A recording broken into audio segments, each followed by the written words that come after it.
Bom dia, meus irmãos. Que a paz do nosso Senhor esteja em vossos corações. Vamos orar. Amado Pai, te agradecemos por mais essa oportunidade que nos dá de estarmos aqui recebendo a Tua palavra e refletindo sobre ela. Que ela se afixe em nossos corações, para que nos transforme, para que o nosso proceder seja reto diante de Ti, para que em nós se cumpra a Tua palavra, a Tua vontade e os Teus propósitos. Agradecemos, em nome de Jesus. Obrigado. Amém. A nossa reflexão hoje, ela vai exatamente no livro que nós estamos fazendo o nosso devocional, que é o livro de Ezequiel. Ezequiel 37, onde eu peço que os irmãos, então, abram suas Bíblias, no capítulo 37, né? Ezequiel 37. Nós vamos examinar hoje os versículos 1 e 2. Mas, para que a gente analise, aliás, todo o livro de Ezequiel, ele é importante, é muito importante que nós nos retornemos ao tempo em que ele vivia.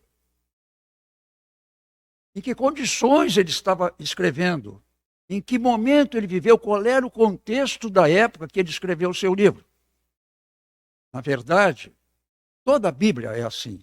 Porque se nós pensarmos 1, 2, 3 versículos de qualquer autor, muitas vezes nós não vamos ter o entendimento exato daquilo que a mensagem traz. Nós podemos ter um entendimento distorcido, uma interpretação errada, e isso é um perigo, porque isso pode nos fazer pecar. Por isso que o contexto é importante. Aliás, isso tem sido dito aqui pelos nossos pastores, não é? Então, Ezequiel, nós vamos então ver em que ambiente ele viveu, o que motivou ele a escrever o seu texto. Nós temos então, vamos nos reportar a 600, mais ou menos, uma média, 600 anos antes de Cristo. E o Estado de Israel, nós tínhamos já naquela época o Estado de Israel no norte, o Estado de Judá no sul, e a cidade de Jerusalém, que é a cidade mais importante, praticamente tudo girava ali em Israel. E os reis que governaram Israel, Judá, foram muitos lá. Começou com Saul, depois veio Davi, depois veio Salomão, e se sucederam vários reis. Muito poucos estiveram junto com Deus. Muito poucos mantiveram a aliança que os seus antecessores firmaram com Deus, né? A grande maioria se afastou de Deus. A grande maioria. E esses reis, afastados de Deus, eles praticavam tudo que é tipo de maldades, né? Opressão ao povo, a tirania, cometiam injustiças, matavam aqueles que porventura lhes contrariassem ou que poderiam ser perigo para o seu reino, não é? Estimulavam e praticavam a devassidão, as orgias da carne, a depravação. Pior do que isso, praticavam feitiçaria e idolatria. Os deuses pagãos dos povos locais e muitas vezes deuses que eles mesmos inventaram e criaram, né? Rejeitaram totalmente a Deus. Ora, o que aconteceu? Essas práticas, elas acabaram sendo adotadas pelo povo. Porque essas práticas, os reis influenciavam o povo, né? E o povo passou a adotar essas práticas malignas. E se instalou no povo de Israel uma apostasia. Apostasia total, pela desobediência, né? E essa apostasia teve como consequência uma derrocada do povo de Israel. uma derrota, como nós vamos ver aqui depois, né? Israel, Judá e particularmente a cidade de Jerusalém. Na época em que ocorreu isso, vivia lá em Jerusalém Jeremias. Ele foi presencialmente uma testemunha ocular. Ele viveu todos os problemas que resultaram dessa desobediência. E vejam, e Jeremias, então, pelo sofrimento que ele teve, ele fez aquele livro de lamentações. Ele lamentava o que estava ocorrendo com o povo. Esse é o sentido do livro de lamentações. Se vocês começarem a ler, é quase que um cântico de lamento pelo que estava ocorrendo para o povo, né? E lá em Lamentações 1:8, veja o que ele diz.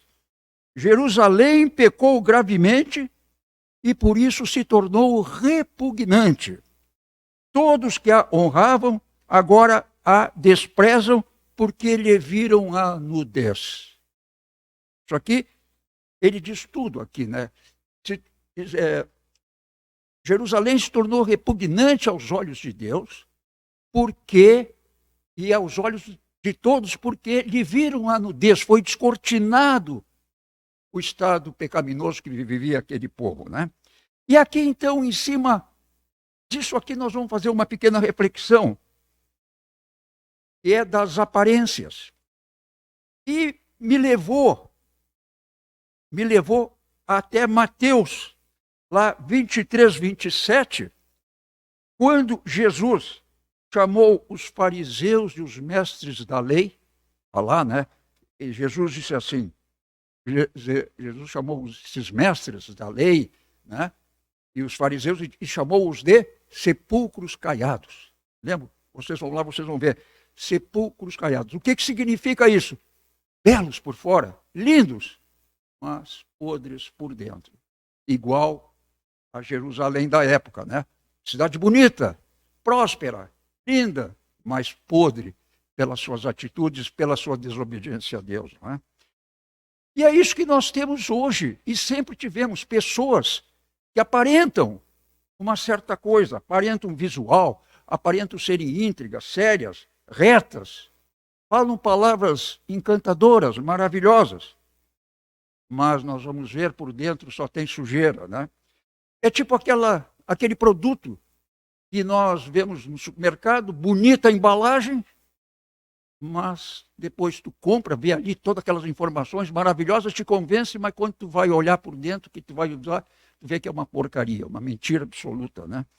Nós temos, então, vejam, esse exemplo, ele serve para nós porque muitas pessoas manifestam opulência, grandeza, sabedoria, estão acima do bem e do mal, mas na verdade praticam injustiça, praticam maldades, praticam a desobediência aos preceitos de Deus.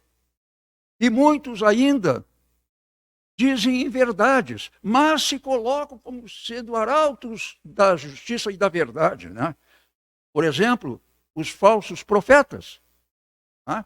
Que pregam a palavra de Deus como se fosse aquela convicção, mas na verdade tudo é falso. Temos igrejas falsas, temos igrejas. Tem uma lá em São Paulo que tem até ouro, é bonito, é lindo. Tu olha aquela construção maravilhosa. Mas, na verdade, é um balcão de negócios. Se tornou um toma lá e dá cá.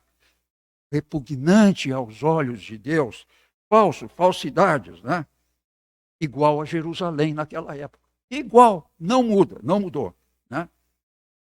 E uma pergunta que nós temos que fazer para nós mesmos nesse momento é: nós somos sepulcros caiados? Só por fora?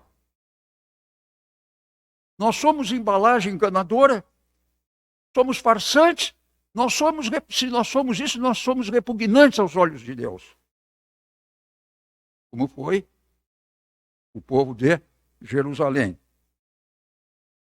Nós temos muitas vezes a facilidade de fingir ser o que não somos.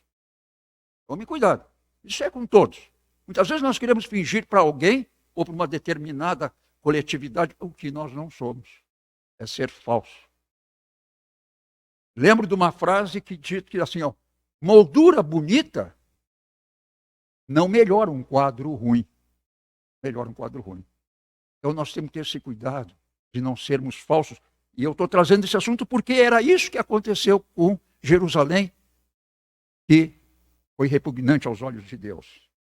Mas vejam, Jerusalém, o povo dos israelitas, porque não era só em Jerusalém, era em todo o estado de Israel e de Judá, né?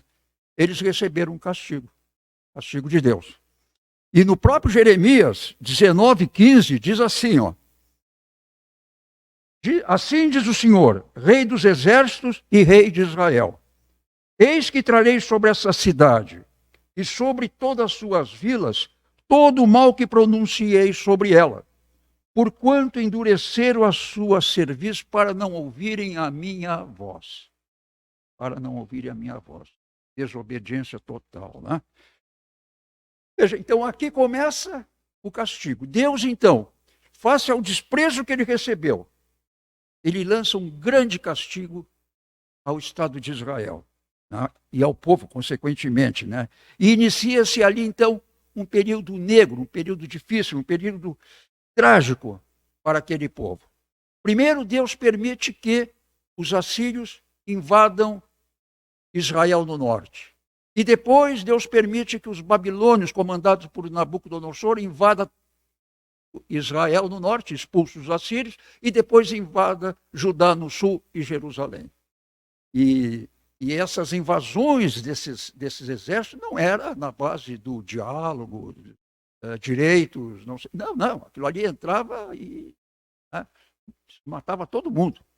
Era um terror, era sofrimento. Se vocês lerem Lamentações, Jeremias, vão ter a noção do que era aquilo ali, aonde inclusive depois, quando Nabucodonosor, depois ele invade Jerusalém, em primeiro lugar, quando ele invade a primeira vez, ele leva os nobres, a nobreza, a realeza, os artesãos, os comerciantes, todos aqueles que produziam alguma coisa que poderiam ser úteis lá na Babilônia, né? 11 anos depois ele volta e aí ele leva todas as pessoas ligadas ao templo. Porteiros, os guardas, os músicos, os cantores e os sacerdotes. E ele leva todas essas pessoas com as suas famílias, leva cativo para a Babilônia, né? E é nessa segunda leva que Ezequiel, que era sacerdote lá no templo, ele é levado então cativo para a Babilônia, né? E a terceira vez, 11 anos coincidentemente depois, volta Nabucodonosor, e aí ele sitia a cidade de Jerusalém por 2 anos, aonde passou a ter então terríveis consequências: fome, a miséria, doenças, morte. Consta inclusive tentações de Jeremias que obrigavam-se a matar até os próprios filhos para poderem comer. Você vê o estado terrível que se encontrava Jerusalém. Castigo de Deus, não é? Bom, o que acontece? Nabucodonosor, ele vem, ele destrói os muros, ele queima as portas e ele destrói e saqueia o templo, que era a coisa mais sagrada que eles tinham na época, né? Inclusive, no templo tinha a Arca da Aliança. A Arca da Aliança era tipo de uma caixa, um baú grande, né, que eles veneravam, porque ali estavam as tábuas da lei de Moisés. Então, a Arca da Aliança era um símbolo material da ligação, da relação daquele povo com Deus. E aquilo ali desapareceu. Então, nós tínhamos naquele momento, ali, nós tínhamos um panorama que levava a uma tragédia. Desolação total, ou seja, um povo em extinção, um povo em desaparecimento, né? Jerusalém, Israel, totalmente arrasada, à mercê dos invasores, porque ficaram pequenos agricultores espalhados, pobres, que não tinham condição de reação alguma. Então aquela terra ficou abandonada, Jerusalém ficou abandonada, né? Muitos fugiram, outros foram mortos e os outros foram levados cativos, né? Para longe de casa. Componentes de um povo em extinção, em desaparecimento. Então, agora nós vamos ver lá em Ezequiel. Bom, esse texto de Ezequiel é um texto muito profundo. Aliás, todo o livro de Ezequiel ele é profundo, porque ele retrata, inclusive, a nossa vida de hoje, da desobediência, da apostasia, né? Mas, naquela ocasião, então, Ezequiel, cativo lá na Babilônia, tinha sido levado, como todo o povo, né? O que aconteceu? Deus dá a Ezequiel uma visão. Uma visão no momento de tristeza, no momento de amargura, no momento de aflição, onde eles não tinham mais esperança, porque eles estavam cativos, eles não podiam voltar. Eles podiam ter a sua casa, eles não eram escravos, mas eles não podiam, eles podiam ter a sua casa, o seu trabalho, mas eles não podiam voltar. E como eles foram levados, forçados, eles foram levados assim, como prisioneiros de guerra, eles tinham um sentimento de tristeza porque eles não podiam voltar. Eles não eram maltratados, mas não poder voltar para a sua terra dava neles assim um sentimento terrível, um sentimento assim de tristeza muito grande, né? Então, Ezequiel, cativo, no exílio, desanimado, sem perspectiva, sem esperança, ele é chamado e ele é levantado por Deus. Olha só. Né? E essa aqui cabe uma reflexão que, muitas vezes, nós também nos encontramos como Ezequiel, amargurados, tristes, sem esperança, desiludidos. Mas Deus quer nos levantar. Deus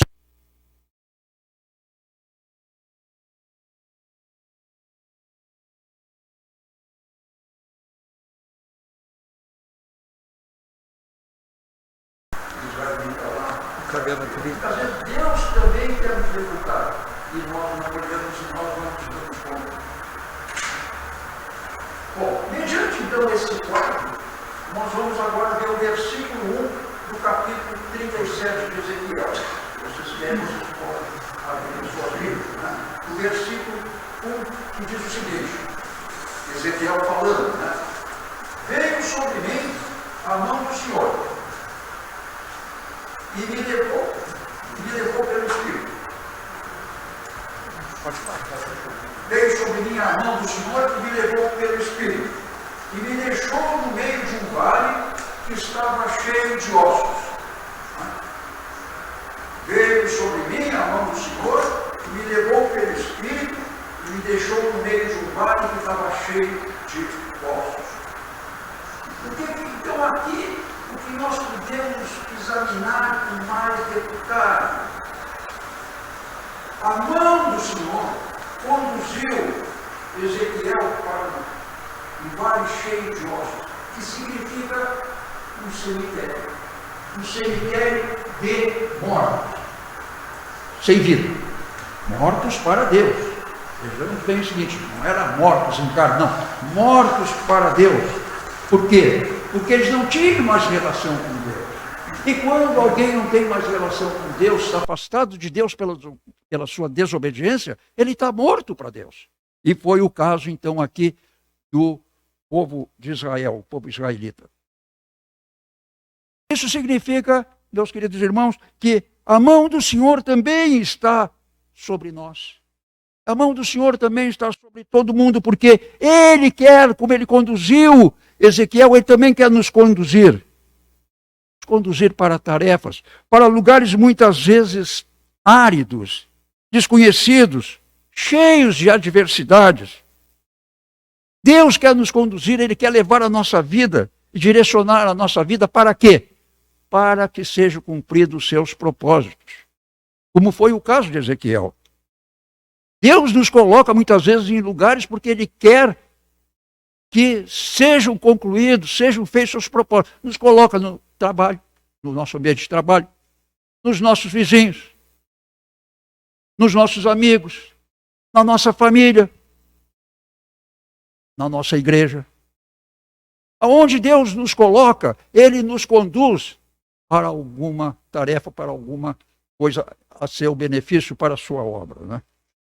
A Bíblia nos dá inúmeros exemplos vou trazer aqui a lembrança alguns. Abraão, que Deus tirou lá da sua terra, vai para um lugar desconhecido, mas para onde? Não interessa, vai, e ele foi. Noé, constrói a arca. Mas não tem rio, que não chove. Constrói. Deus conduziu Noé. Moisés, saiu da realeza lá do faraó e foi com seu povo. E outros, Josué, que era um auxiliar de Moisés, e conduziu depois o povo pelos 40 anos. Davi, que era um simples camponês, Deus, pela sua mão, conduziu Davi para ser um rei de Israel. Temos outros, Esther, Deus colocou no reino persa. Daniel, ele foi cativo na primeira ida de Nabucodonosor a Jerusalém, já levou Daniel, que era da nobreza. Né?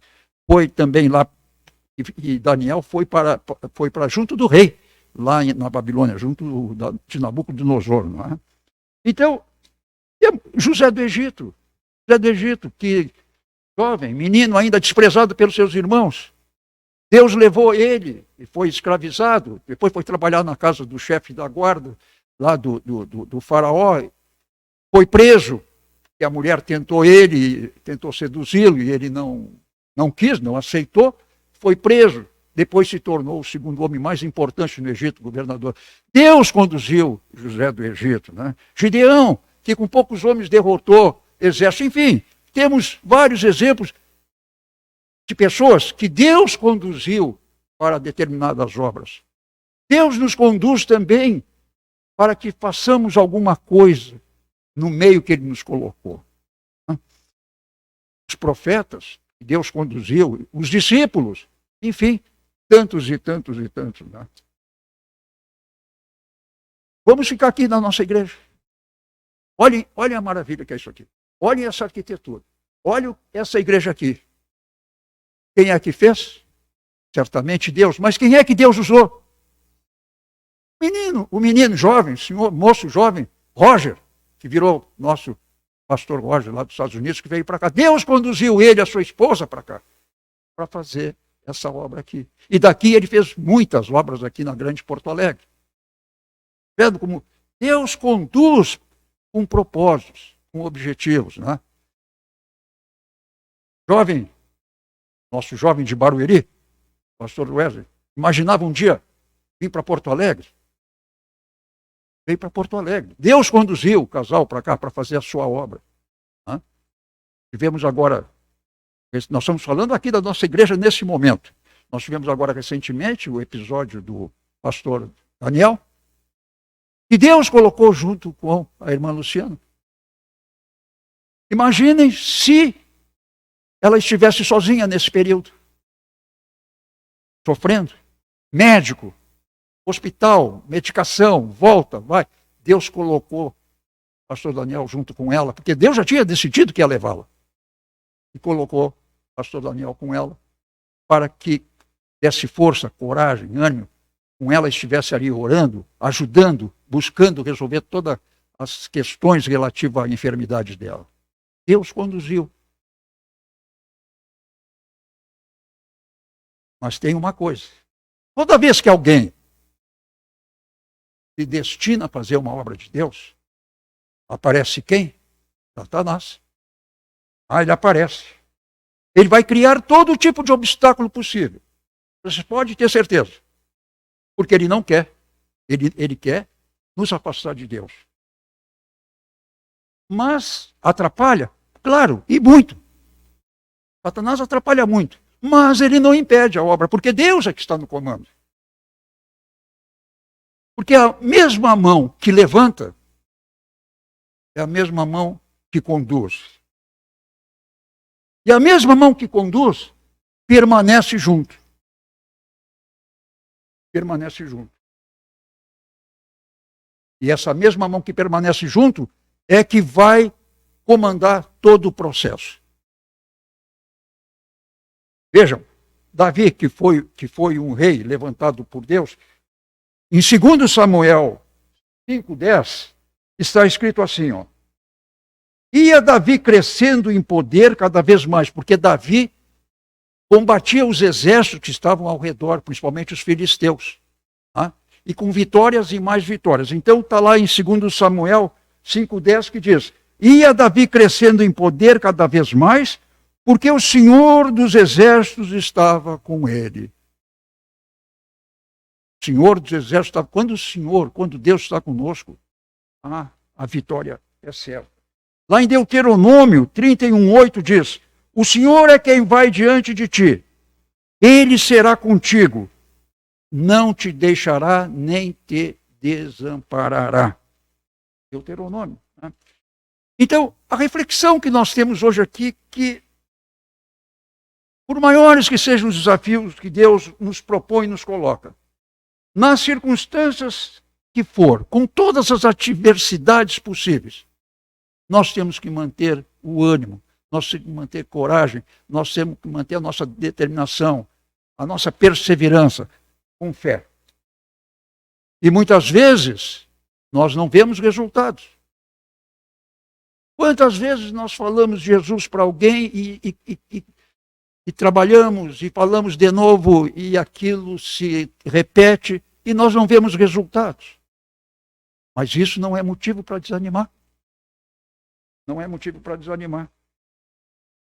O próprio pastor Wesley comentou outro dia, e quando ele veio aqui para a igreja, ele encontrou imensas dificuldades com alguns irmãos, que foi muito difícil, e que ele pensou até em desistir. Mas com perseverança, com fé, ele conseguiu resolver a situação e venceu. Né? Veja o que está lá em 1 Coríntios 15:58, lá diz o seguinte: sempre abundantes na obra do Senhor, sabendo que ela não é em vão. Sabendo que a obra de Deus, ou seja, não é inútil, mesmo que a gente não veja imediatamente os resultados. Mas o sucesso em toda obra, o sucesso em qualquer coisa, depende da relação que nós temos com Deus. Porque é uma relação dupla, né? Deus para nós, mas nós também temos que ter a nossa relação para com Deus. Veja o que está lá em Neemias. Neemias foi aquele que depois de Nabucodonosor, como nós falamos anteriormente, ter destruído os muros, as portas, Neemias é que depois foi reconstruir. E Neemias, ele encontrou muitas dificuldades, muitas dificuldades. Veja o que está lá em Neemias 4:9, diz assim: porém nós oramos ao Senhor que nos protegeu. Então, toda obra tem a mão dupla. E qual é a nossa mão dupla? É a oração, é o contato com Deus. Aí nós vamos conseguir o sucesso, né? E a pergunta que nós temos que fazer aqui: nós estamos nos deixando levar, conduzir pela mão de Deus? Que nem se deixaram levar os israelitas? Aliás, pela mão de Satanás? E nem os israelitas foram levados, ou pela mão de Deus? Essa é a pergunta que nós temos que fazer. Nós somos ossos secos perante Deus? Ossos secos é o povo israelita em pecado na visão de Deus. Essa é a pergunta que nós temos que fazer. O que é que nós somos? Nós temos vida ou nós somos ossos secos perante Deus? No versículo 2, está escrito assim, Ezequiel falando, né? Me fez andar ao redor deles, ou seja, me fez andar ao redor dos ossos secos. Eram muitos na superfície e estavam sequíssimos. Quando Deus, na visão de Ezequiel, me fez andar, o que ele quer dizer assim? Ó? Deus não quer que a gente fique parado, que a gente fique acomodado. Deus nos conduz para certos lugares, para certas obras, para o nosso agir. Imagina, pastor Wesley vem para cá, mas ele fica lá vendo televisão, vendo livro, está dormindo, de repente vai bater uma bolinha ali. Tá? Não é para isso que Deus conduz as pessoas para a sua obra, é para agir. Porque ele tem objetivos, ele tem propósitos. Mesmo diante das adversidades, e principalmente diante das adversidades. Então aqui Ezequiel tem a visão de que Deus me conduz e me fez andar ao redor deles, ao redor dos ossos. Ao redor deles. O que significa ao redor deles? Ezequiel anda junto aos ossos, ao redor dos ossos, né? E não por cima. Deus não coloca Ezequiel pisando nesses ossos, mas andando em volta. Ou seja, Deus não coloca o Ezequiel, na visão dele, ele pisando em cima dos pecadores, mas andando em volta dos pecadores. Né? E por quê? Porque o povo de Israel, atolado em pecado, distante de Deus e mortos na sua vida espiritual, mesmo esses ossos secos, eram irmãos de Ezequiel. Caídos, podres, sujos, mas eram irmãos. Por isso que só ao redor, não em cima. Meus queridos, não é porque nós temos muitas vezes irmãos pecadores que estão caídos, sujos, que nós podemos pisá-los, machucá-los e destruí-los cada vez mais, condenando-os, aprofundando-os na sua miséria espiritual. Não podemos fazer isso. Né? Eu tenho um triste exemplo de um pastor, conheci. 2 jovens faziam parte do grupo de jovens, aos 18, 19 anos, namoravam. Como a gente diz, né? Comeram a merenda antes do recreio. Tiveram relações. Se arrependeram amargamente, porque as famílias frequentavam a igreja, as famílias cristãs, falaram para os pais e foram falar para o pastor. E o pastor expulsou-os da igreja. Não aceitou-os mais. Criou um clima terrível, terrível. Deus não pediu para Ezequiel pisar em cima, mas apenas andar ao redor, não para julgar, mas apenas para profetizar e levar a sua palavra.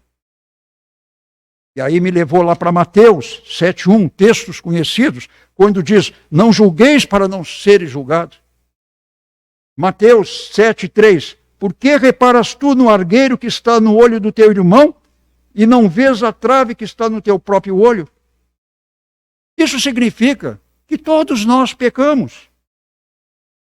E quando nós estamos julgando e condenando e pisando em alguém, é como se o roto, o puído, estivesse condenando e julgando o rasgado.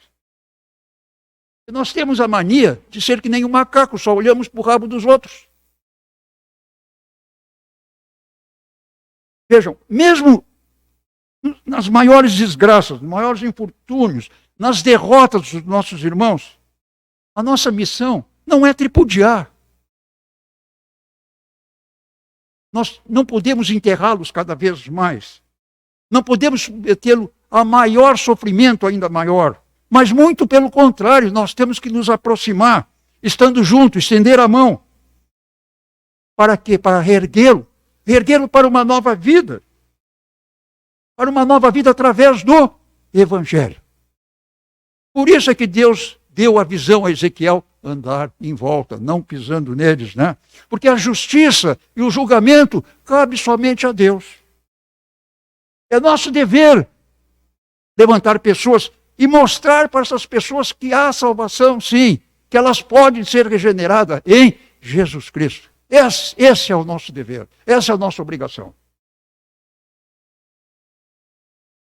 Mas, semana passada, o pastor Lésio falou uma coisa muito importante. Nós não podemos acobertar o pecado. São coisas distintas. Por quê?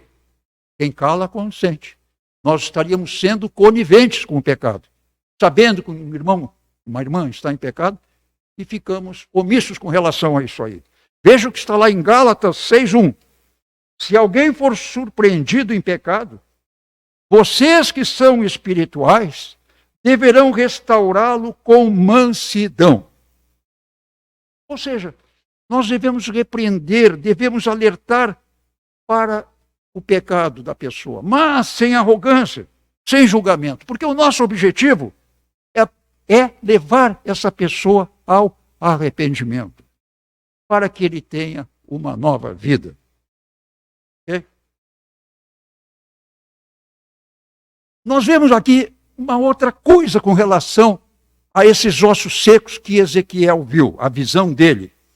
Deus está expondo esses ossos secos, eles não estão enterrados. Ezequiel está vendo, andando ao redor está vendo, e que é o povo israelita em pecado, atolado na sua sujeira. Né? E aqui, uma reflexão muito forte para nós. Deus muitas vezes expõe os nossos pecados também, para serem vistos, e nem viu Ezequiel.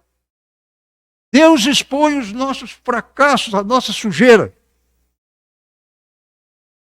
E muitas vezes ela é divulgada. Nossa família, nossos amigos, nossos vizinhos, nossos colegas, nossos irmãos da igreja. Como assim? Sim, a infidelidade, o adultério.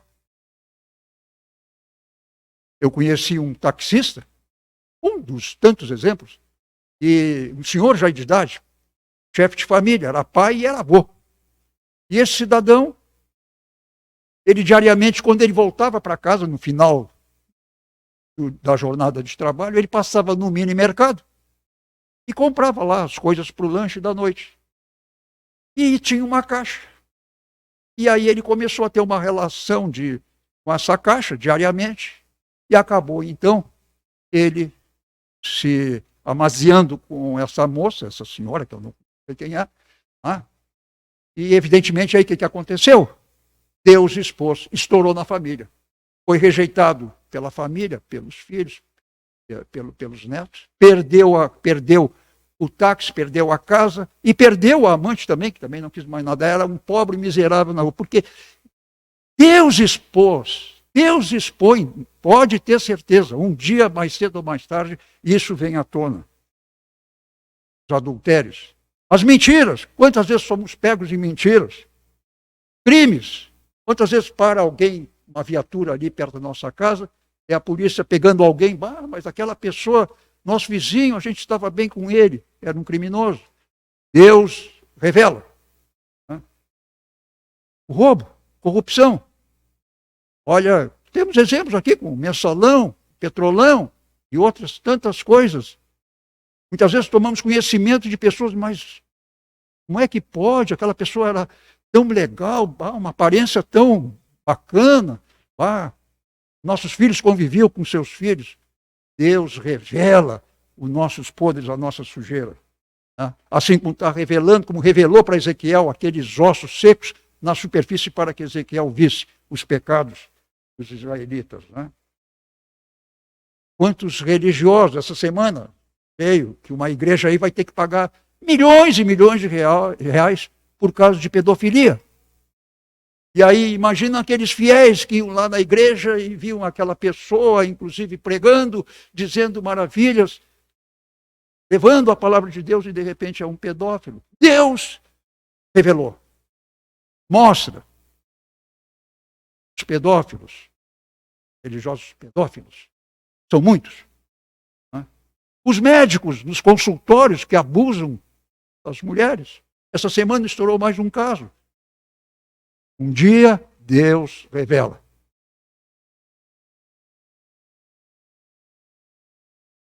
Vemos aí há dias atrás, até o pastor Wesley comentou, um casal que ia na igreja aqui de Canoas e que ele era pedófilo e a mulher ajudava. Estão presos. Coisa nossa, agora, recente aqui. Apareceu. Deus revelou. Vejam, e Deus, ele descortina esse nosso fracasso espiritual. Não é para denegrir, não é para humilhar, não é para constranger, mas para que a pessoa se dê conta do erro que eles estão cometendo, de quão é profundo o pecado que eles estão cometendo ali naquele momento. Deus, olha, mostra, porque se não há essa divulgação, eles continuam pecando.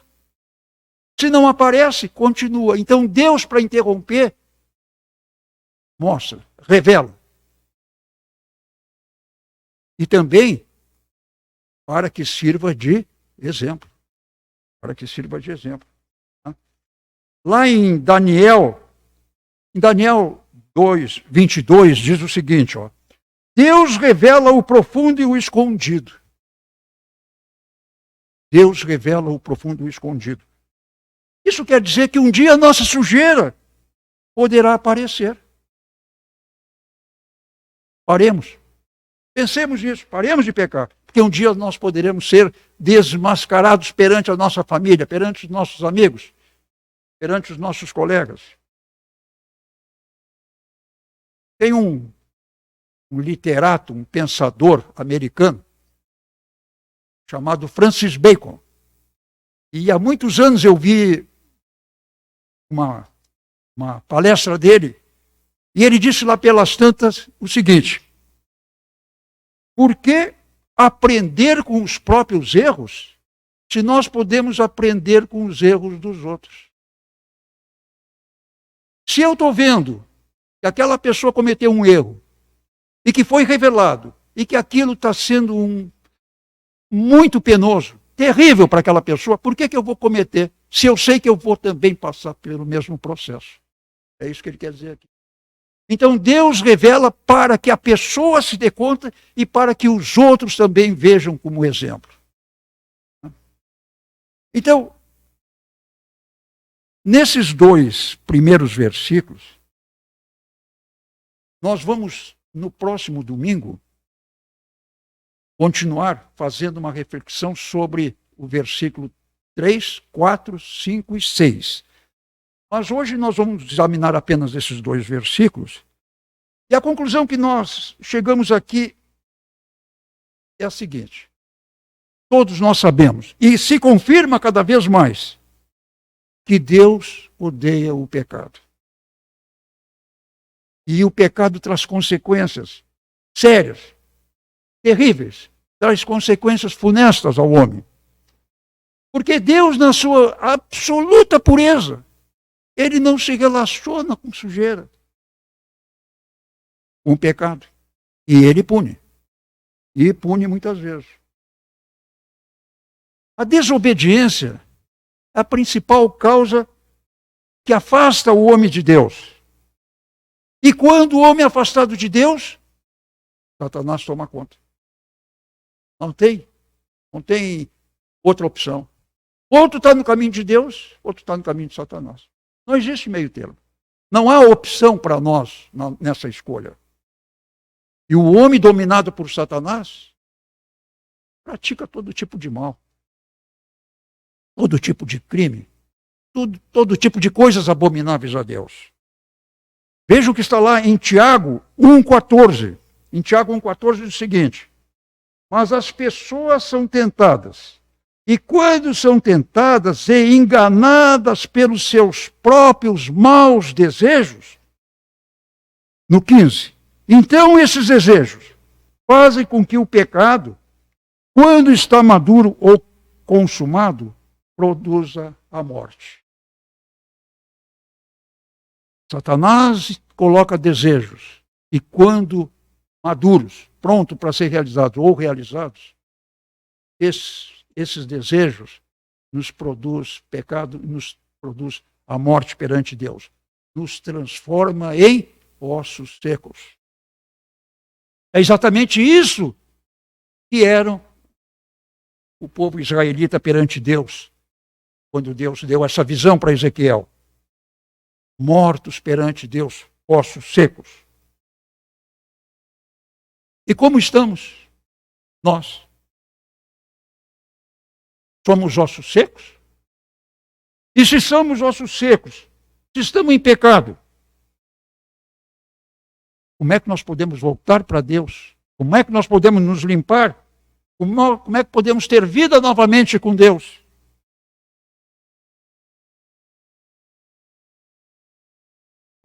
Em toda a justiça, nossa justiça humana, alguém que é acusado de algum crime, que está sofrendo as penas da lei, ele tem, e o Estado dá, ou a pessoa contrata um advogado.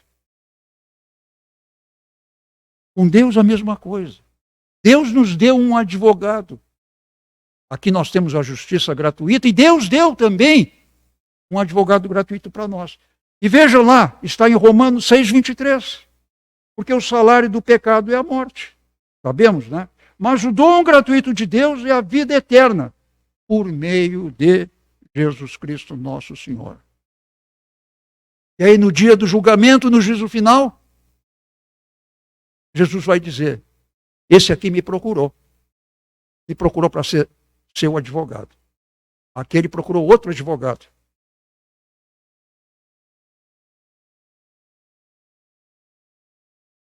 Em Romanos 6:11, para nós encerrarmos essa reflexão, em Romanos 6:11, tem um versículo que é daqueles versículos que, como o pastor diz, temos que muitas vezes colocar colado na parede lá da nossa casa.